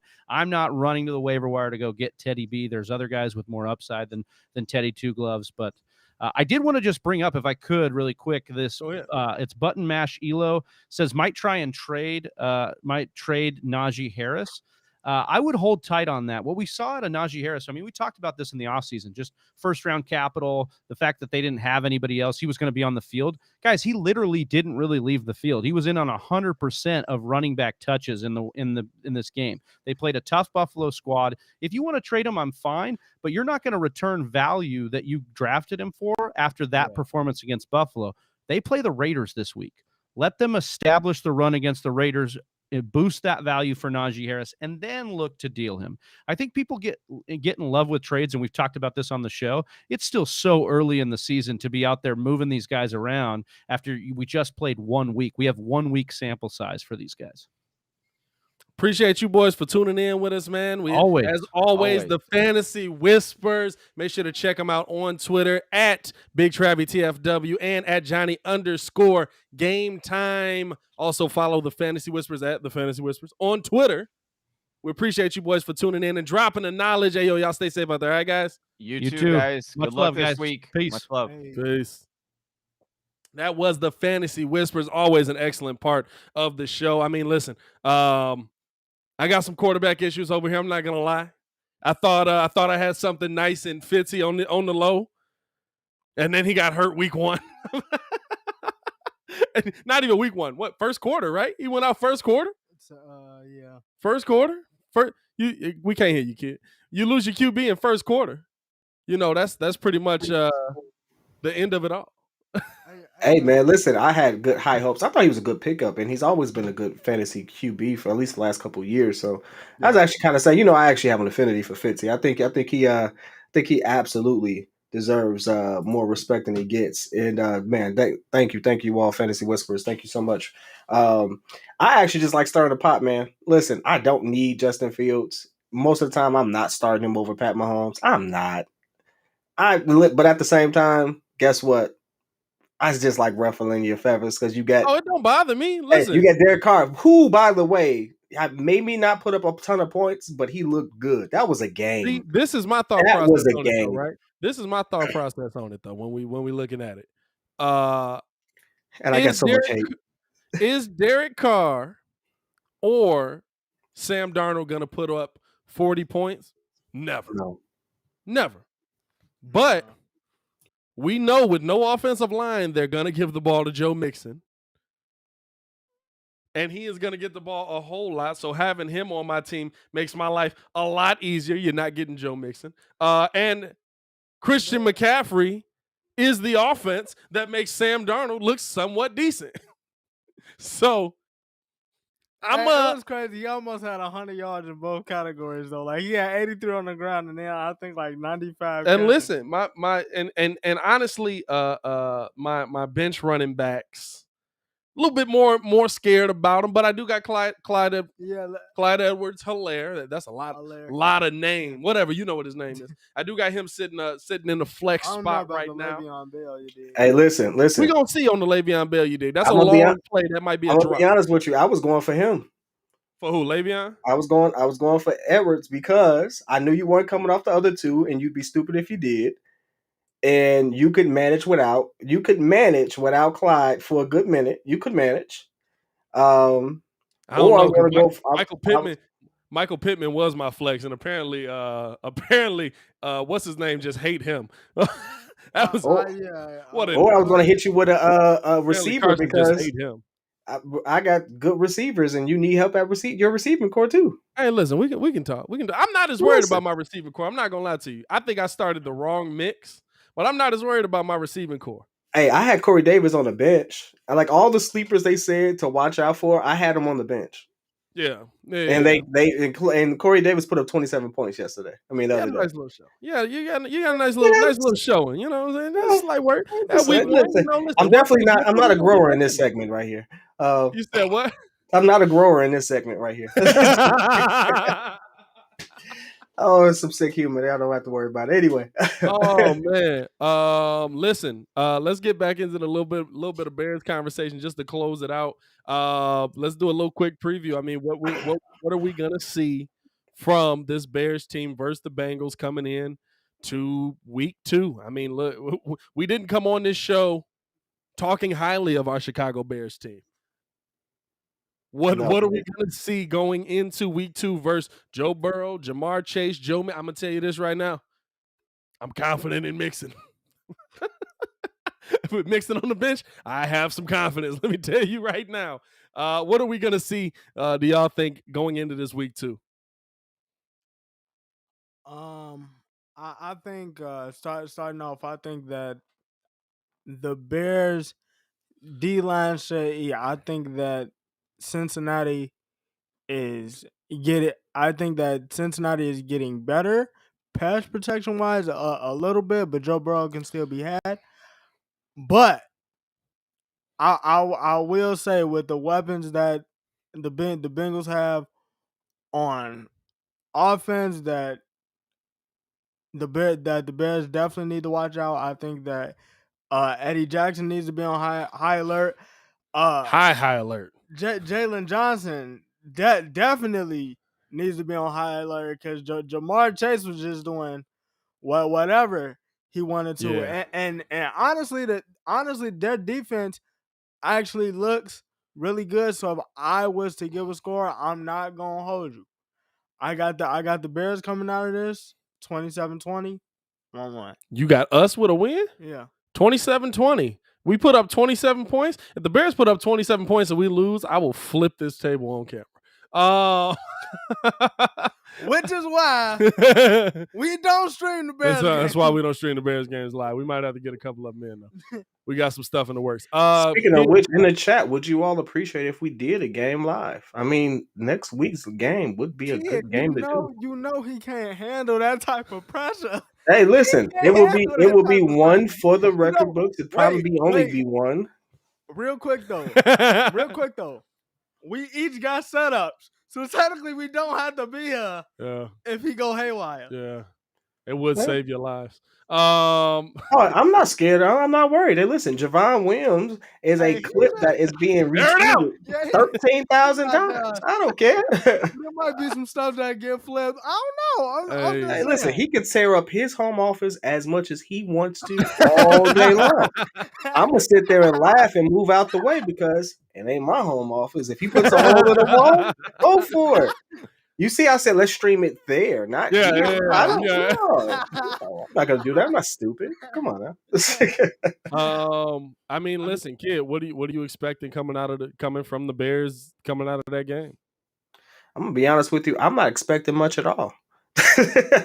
I'm expecting a loss. But here's the thing: I didn't roll into this season looking for a bunch of W's. I rolled into this expecting it to be a figure it out type season. I really did. But here's the thing. I expected the way we figure it out to look better. That's all it is. I expected if we started the rook, I expected him to make some mistakes. I expected him to have a Trevor Lawrence showing.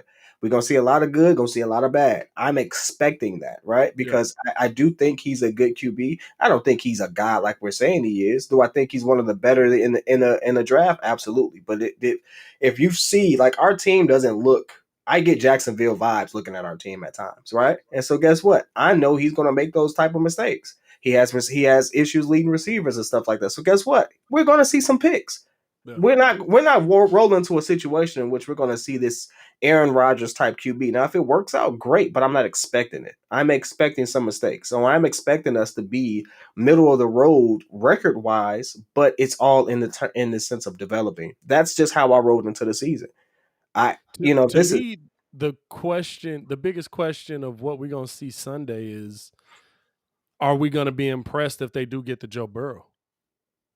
No. Because like you said, that offensive line is man. Joe Burrow got sacked 5 times last week. Are we gonna be impressed if we see Khalil Mack, Akeem Hicks, Robert Quinn, if we see them getting home and have a sack fest? Now, are we gonna be impressed by that, or is it gonna be like, well, that's what I expect from y'all versus an offensive line that looks like yours? Because the dude who got exposed, who said he got exposed, and shout out to him for taking accountability for getting exposed. Taylor Lewan, yeah, he got exposed. He better not have another showing like that. Like, I feel bad for him. His job is on the line. If Joe Burrow gets hit like that, he's getting cut. I don't care what nobody says. If he gets beat next week. Especially when his whole draft premise was, if you want your quarterback to not get hit, draft me. That's it. That's what he tweeted out before the draft.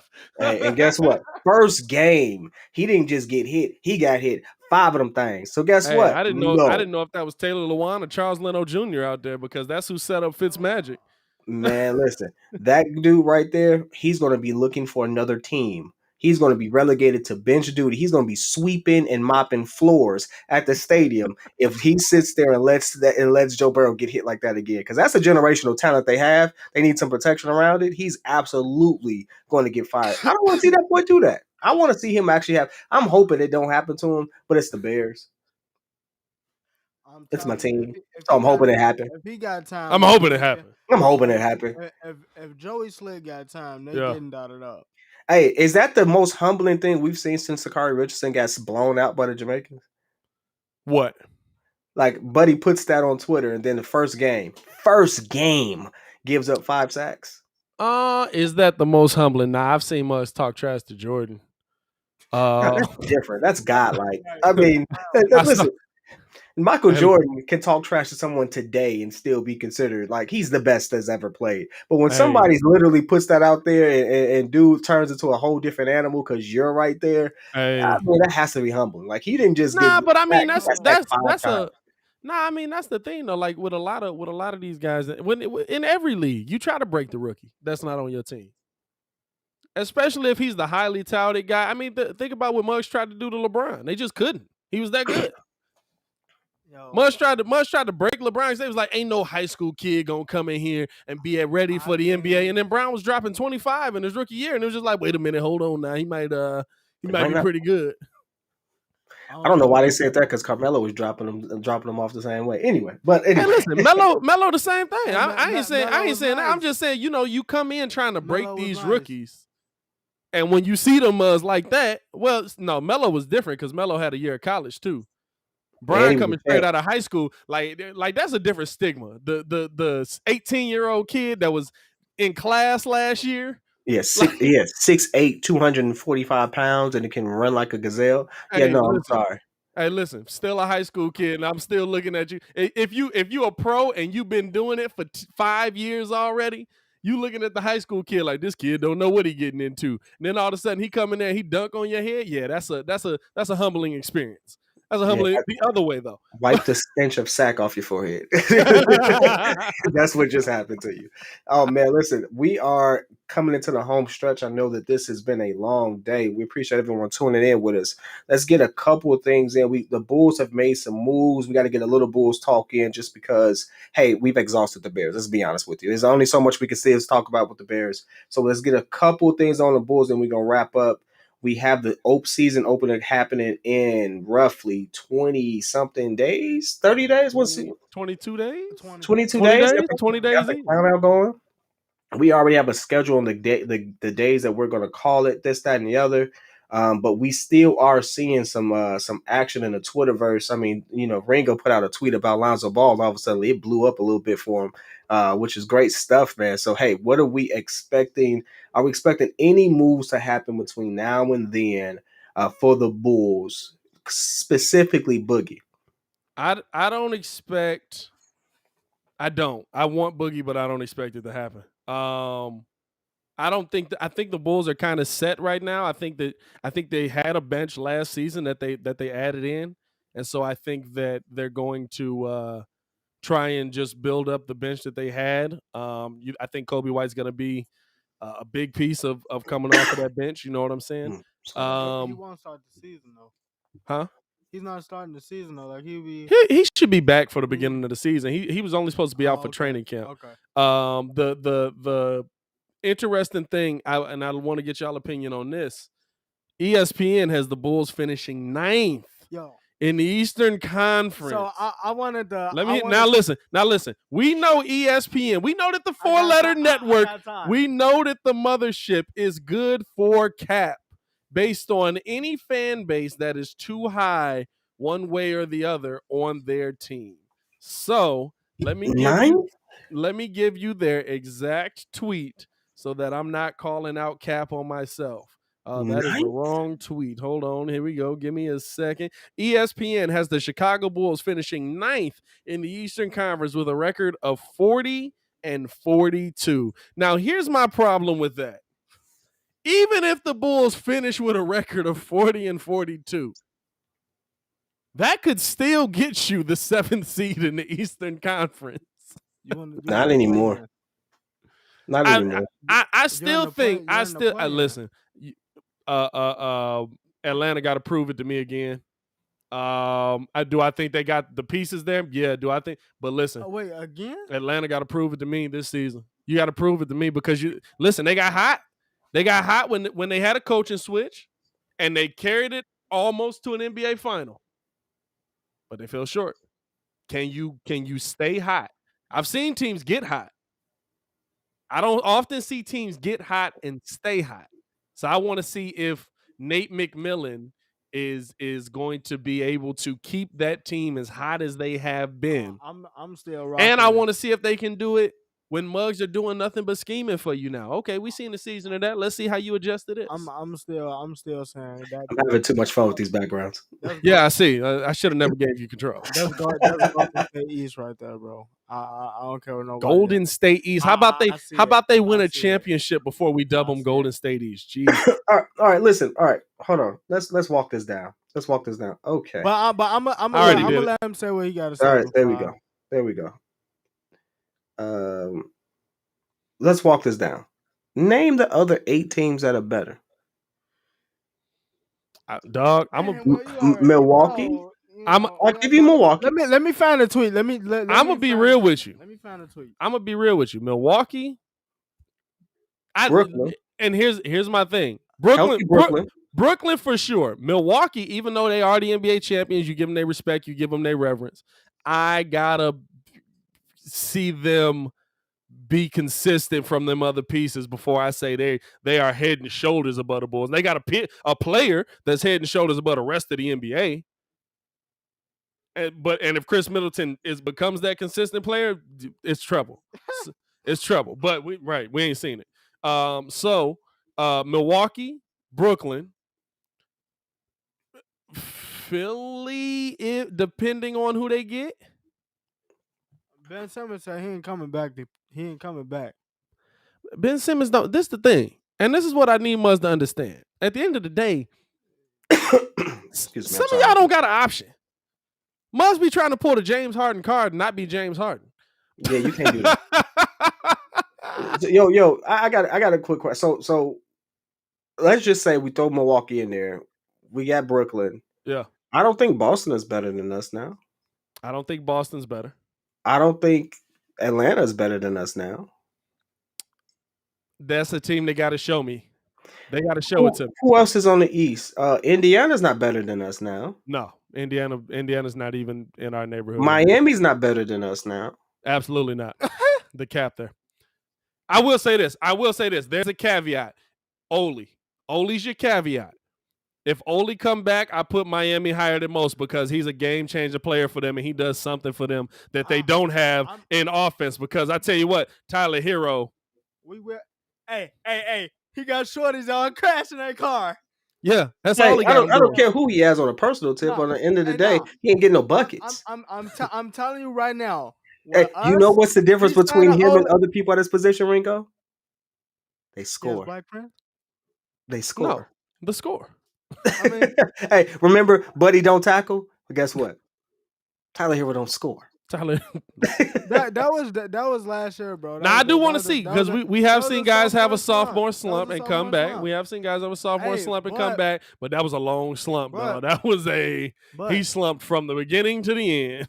Us getting Oli for the vet, man. Yeah, that's a good one. If he come back healthy, like Pat said, but that's the problem. Is Dragic still your leading scorer? Top five defense. I agree with that. In the East. That's the top 5 defense in the East. How much that's getting you in this NBA? Unless you won, top 5 ain't really getting you nothing. I watched a lot of top 5 defenses get put out of the NBA playoffs. You mean to tell me you forget that we got look at the graphic. We got 27 points. 20 points, 15 right there. And guess what? We still got someone who can average 25 or more that we ain't even showing. What are you expecting me to say? I'm expecting you to stop being a fan of the rival teams here. I'm expecting you to be a fan of the team that we call. A hater. Like you just a hater. This is why we can't. I'll be trying to agree I would so turn your video off if it wasn't for the fact that Pat was associated with it. No, I will turn your video off and just run the last 10 minutes of this show because you hate so much. You want just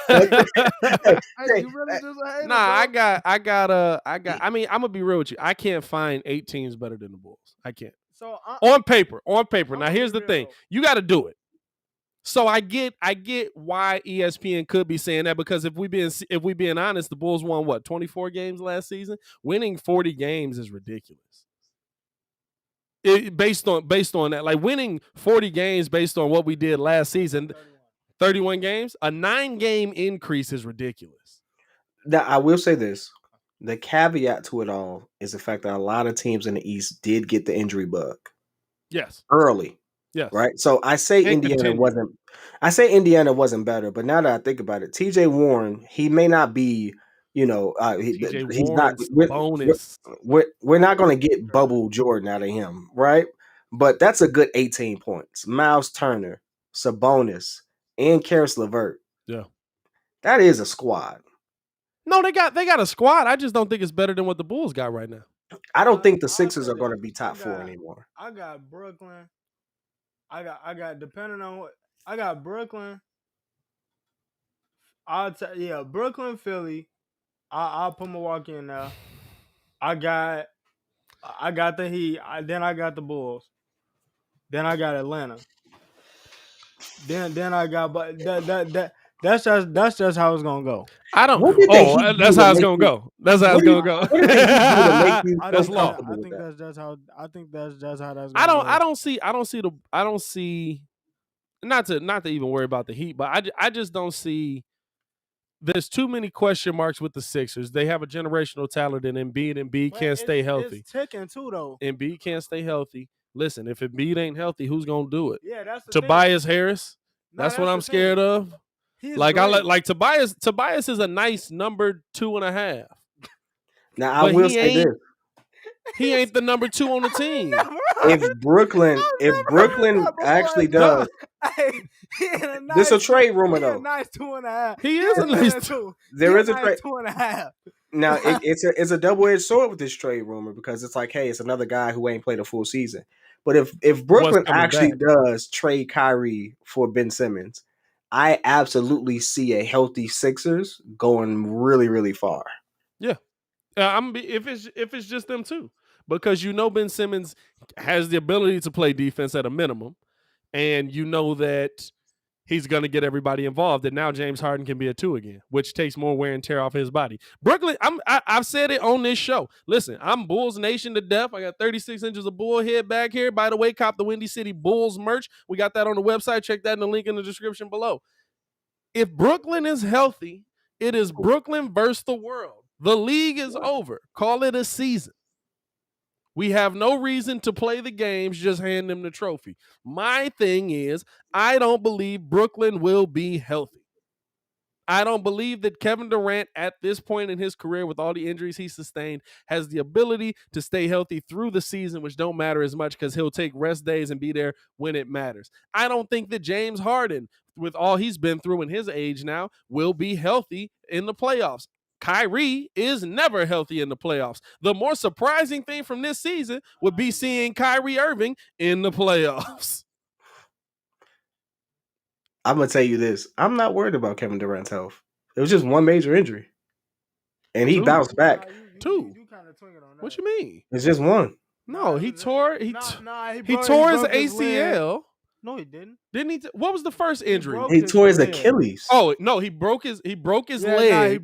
Then he came back and he tore his Achilles. He's had 2 major leg injuries. But that was like way. The Achilles was like way. The Achilles was last season. Season before last, and the leg was before Golden State. He's been pretty solid since then. He did both of them the same year. What are you talking about? Bro, what are you talking about? Fam. The 1 year he was injured? You consider that one injury. I'm not going. Fam. Fam. Did Kevin Durant not come back off of injury to test out his leg? You're twinking.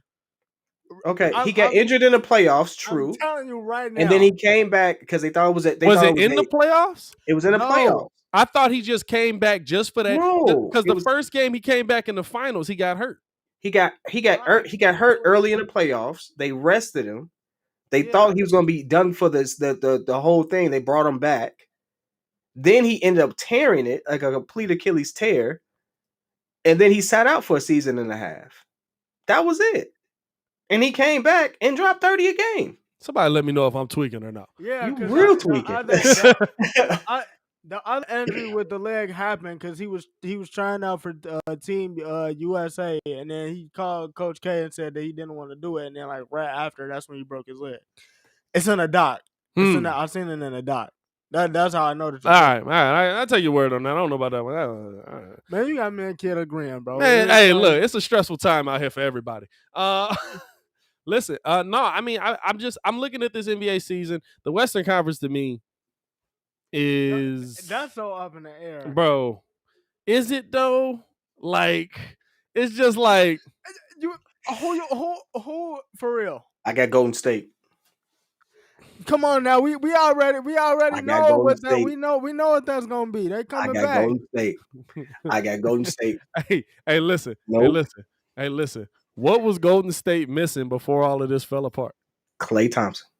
No. I'm not talking about just last season. What was the big thing we said about Golden State going into the playoffs? Is like they need this, and it's the one thing that they've needed the entire time. I missed it. What you talking about? A big man. Oh yeah, James Wiseman. Yeah. Guess what they went and drafted? So not only did they struggle for a couple of years, get some nice draft picks and turn them into nice players. Bro, they also bringing back Klay and stuff. And then they still got if healthy, Wiggins. if I got to put the same caveat on them I put on Brooklyn, if healthy, Golden State for the NBA Finals. Derek, so all right, so real time, and really this is. And Brooklyn knocked the Bulls out of the Eastern Conference Finals in 7. Let's go, baby. All right. Let's go, baby. See Red Nation, we in the building. What we got the Lakers for? Me. What we got the Lakers for now? I mean, listen, I will not bet against LeBron until LeBron shows me he's the person you need to bet against. So they get far. I got LeBron on a second round exit. To who? I just don't see them. I don't see them beating many teams 7 games with no shooters. Who's the shooters? And that's my Anthony Davis. Who's the shooters?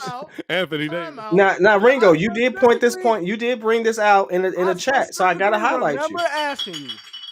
I specifically remember asking you, Kier, who was the shooters? Who did this man tell me was the shooter? He said Melo. Melo is the shooter, but that's just Melo, and it's 39-year-old Melo. Hey yo, I'm not gonna lie to you. I forgot Melo went over there too. It was a lot of old dudes going over there. Yeah, Melo too. I give you that. Listen, it's the AARP crew. Like I don't understand. Hey, listen, hold up though. Just for everybody out there, this is general information that is very good information. By the way, I have learned so much from TikTok. It's ridiculous. You don't have to be a certain age to apply for an AARP card. You can get them discounts. It says on there is no age restriction. You can get them discounts right now. I said I'm finna be at so many early bird meals. I mean, yeah, it's an insurance program. Hey, listen, I'm finna be at the early bird meals. I'm finna be getting discounts at the movies. I'm finna be getting. Stop playing with me, man. Hey, they give you the free discounts free on burger at the Wendy's. Free burger at the Wendy's. Free burger. Hey, but you know who will show out this season though? Is Andre Drummond still on that team? Nah, he on Philly. I think Andre Drummond. Yeah, he on Philly. Andre Drummond finna be the new Andrew Bynum. You know who finna show out though? Whoever's rebounding the ball, because Russ is about to sit there and put up a whole house. You're going to have a rebounding leader on the Lakers. You might see 2 of them. You might see 2 of them in the top 5 of rebounds this season. Like LeBron might get his triple dubs off rebounds solely, because my man is like 31% from the field. Like, nah, dog. Nah. And he needs to stop wearing the skirts. You can't sit there and be trash being fashion forward. You need to go ahead and do something else. I'm going to be real with you. The caveat for that whole team is Russell Westbrook.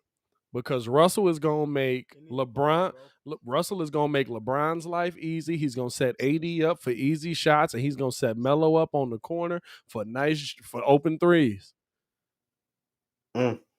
If Melo, I'm gonna say this, and this you shouldn't say this on going out of a show because we're coming down to our last minute. We appreciate y'all for tuning in and rocking with us as always, man. But listen, I'm gonna say this: if Russell Westbrook gets a ring with the Los Angeles Lakers, somebody's top 5 point guard is getting moved out.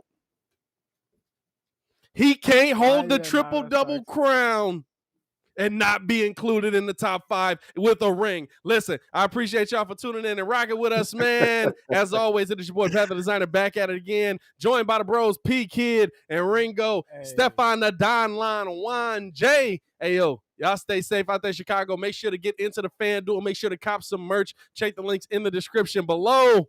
Hey, yo, Chicago. Peace.